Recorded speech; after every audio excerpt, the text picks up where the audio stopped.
So winter's here and you're wondering what can you do to protect your plants? Well, in today's episode, I'm going to be showing you the different methods that you can use to protect your plants. Methods that I personally use, methods that actually work. And also in today's episode, we're going to be talking about those useless methods that people show you all over the internet that actually do nothing for your plants. We're going to be talking about what actually works and what doesn't work. So stick to the end. So method number one is frost protection. In order to understand what this doing for your plant, you need to understand what frost is. It amazes me a lot of people out there hear frost, but they don't have a clue what frost is. Frost is just water in the air. As the temperatures cool off rapidly, that water will go from vapor into liquid and drop to the ground, just like rain, getting your plant wet.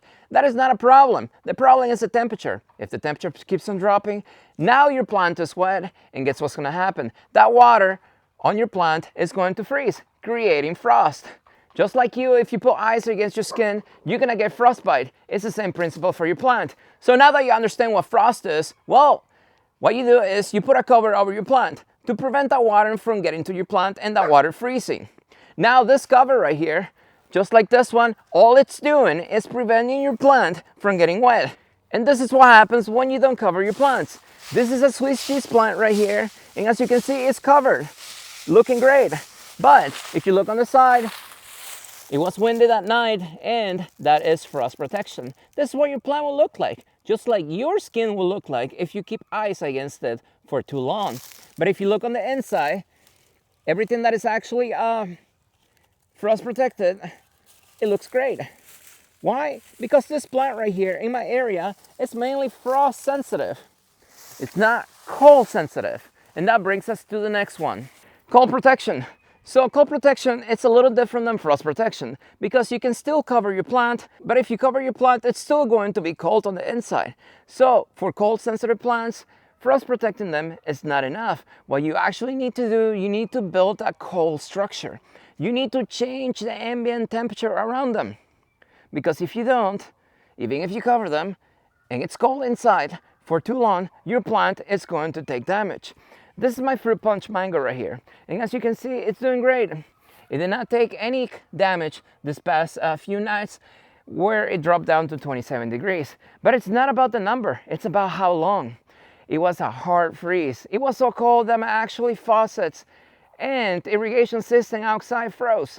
It was cold for that long. That's what's actually going to damage your plant, more than just a number. Now sometimes this structure right here, it's not enough if it gets too cold.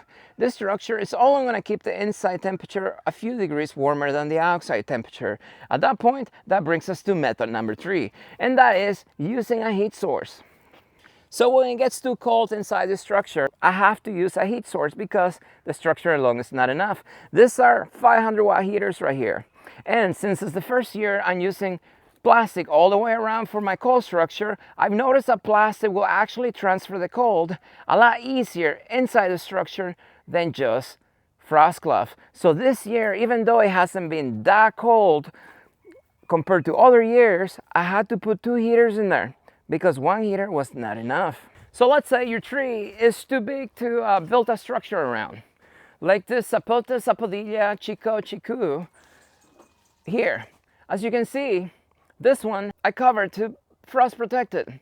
This tree right here, it is not cold sensitive, but you know what? If the temperatures drops low enough, at that point, it doesn't matter if it's frost sensitive or cold sensitive, your plants are going to die.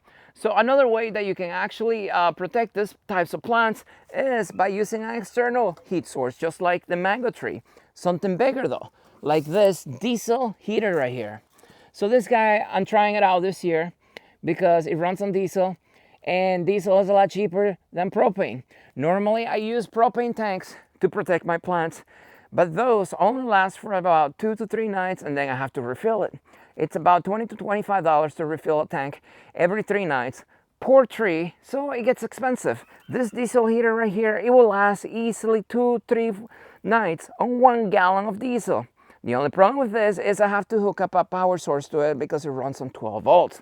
But this right here will blow the hot air into the canopy of the tree, preventing the entire area from freezing. So this is another way that you can actually protect your plants. Method number 4 is going to be using water. Yes, you can use water to protect your plants during the winter time. So when it got really cold just a few nights ago, I had my water going everywhere around my property because the water coming out of the ground, it's a lot warmer than the ambient temperature outside. And running water, it's a lot harder to freeze than just standing water. And also the heat that the water it's radiating into the environment actually warms up the entire area, preventing it from freezing as fast as if you didn't use the water. So all my irrigation was running that morning when it dropped down to 27 degrees. My hose bib was frozen. And one thing that you gotta keep in mind is you gotta run your water at least, I would say, a few minutes per hour to prevent the actual irrigation system from freezing. Not only do you just water the ground, you can also use overhead water and just sprinkle everything around the area. The trees that you're seeing right now, they have overhead water, and I have my timer running for about 10 minutes once an hour, starting about 3 in the morning to prevent them from freezing. And that kept everything in this area safe from frost. Now, mind you, that will only work for so long. If you get extremely cold every single night and you're using water every single night for months to protect your plants, well, that's not gonna work because guess what? You're probably gonna overwater your plants, especially since it's wet, it's cold, and your plants are not drinking the water because it's winter time. That will only work, I would say, if you get cold every once in a while and you only have to use the water for a few days, maybe a few weeks. But if you have to use it every single night, well, that may not work and you may have to find something else to do. If you're wondering how long does it take to overwater your plants, I got another video where I talk about that in more details. And the fifth method to protect your plants during the winter time is microclimates. For those of you guys new to planting trees in the ground in areas where those trees are not native to, where they're supposed to die naturally in the open, well, a microclimate, it's an area where the temperature differs from the surrounding environment.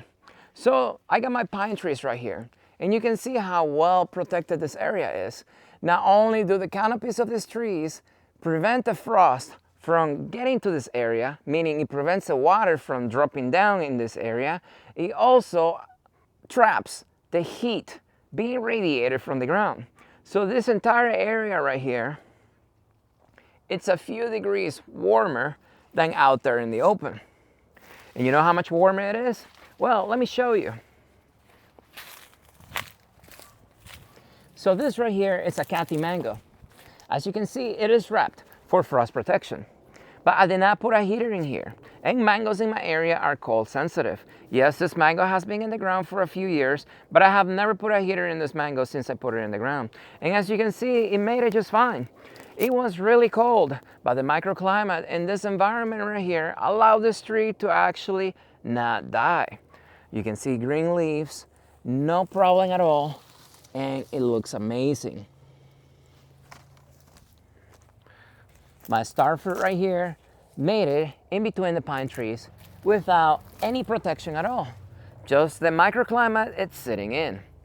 My longan right here made it, and you can see not a single leaf actually got frost damage because the frost did not reach this area because it was warm enough to keep it away until the temperatures warmed up later in the morning. My pitomba is doing fine over here. And you can see not a single leaf got frost damage. This is a tropical plant. It is not supposed to live in my area, but yet it's sitting in here because of the microclimate. One thing you gotta keep in mind though is microclimates will only help you up to a point. If the temperatures get colder than normal for too long, no amount of microclimate is going to help your plant. So in areas, especially like my area, zone 9B, microclimates are great, but you cannot rely on them. Well, let me show you. This is the Hatcher mango right here. And even though it's in between my pine trees, you can see I have a cold structure built for it. And the reason why is because I learned the hard way that you cannot always rely on microclimates. Many years ago, the temperatures dropped to 19 degrees for like 3 nights straight, every single night for at least 12 hours. And even though this area here, it's a few degrees warmer than the outside area over there, it was just way too cold and my tree took damage and it died back about 50%. So since then, this tree gets protected every single year, regardless if it's gonna be cold or if it's gonna be warm. I don't care, it gets protected simply because I don't want to take a chance. These trees take a long time to grow in my area because I'm not in a tropical environment. So I'd rather be safe than sorry.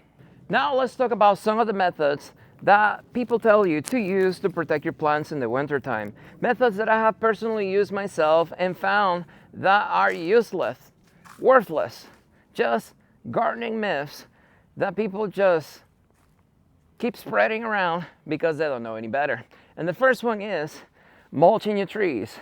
Yes, if you live in a cold area and you mulch the entire area, mulch will keep the soil temperature around the area a few degrees warmer. But the problem with that is, what about the top of your tree? What about the canopy?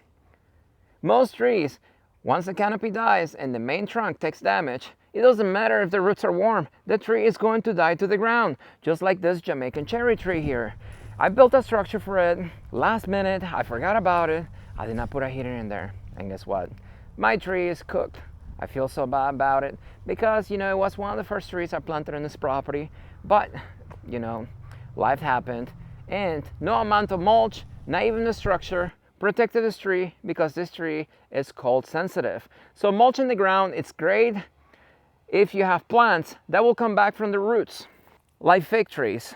As long as the root system of your fig is alive, it will come back from the roots. Simply because this tree right here can be propagated from the roots, the branches, everything on this tree will grow roots out of. But not all trees are like that. And that brings us to the next one. And that is wrapping the trunk of your tree. Maybe you mulch the ground, but you also wrap the trunk. And that brings us to, what about the canopy of the tree? Your entire canopy is going to take damage. And let's say the tree actually makes it. This right here took about 2 years to grow. So you, by wrapping the trunk and mulching the ground, you may keep the tree alive, but it's going to take you years to recover. Another year to 2 years. And guess what? You're going to have to deal with the next winter after that and the winter after that. So every single year you're going to be catching up because your tree will die back almost to the ground. So wrapping the trunk, plants do not emit heat like we humans do. This is why when you wear a jacket, you feel warmer. But it's not so much the jacket itself that's keeping you warm, it's you body heat warming that jacket up. And that's what actually keeps you warm in the winter, like an insulator.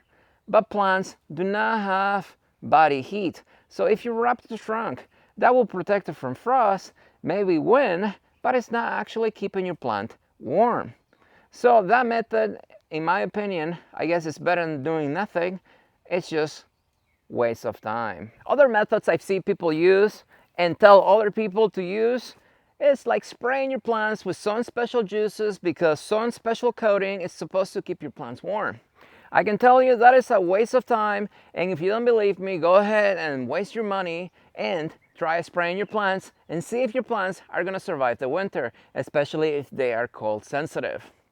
A lot of people assume the summer is the hardest part of growing tropical plants in a non-tropical area, and in reality it's not, it's the winter. A lot of my plants look like crap during the winter time, and you have to protect them. A lot of people don't understand that this is a life commitment if you're going to grow plants that are actually cold sensitive or frost sensitive in your area. You will need to protect them for the life of the plant, and if you don't, they will take damage every single winter. Some plants recover very quickly, other plants do not. And it doesn't matter how big the plant is when you buy it, it will die just as fast as a little plant. But anyways guys, so those are some of the methods that I personally use to protect my plants in the winter time.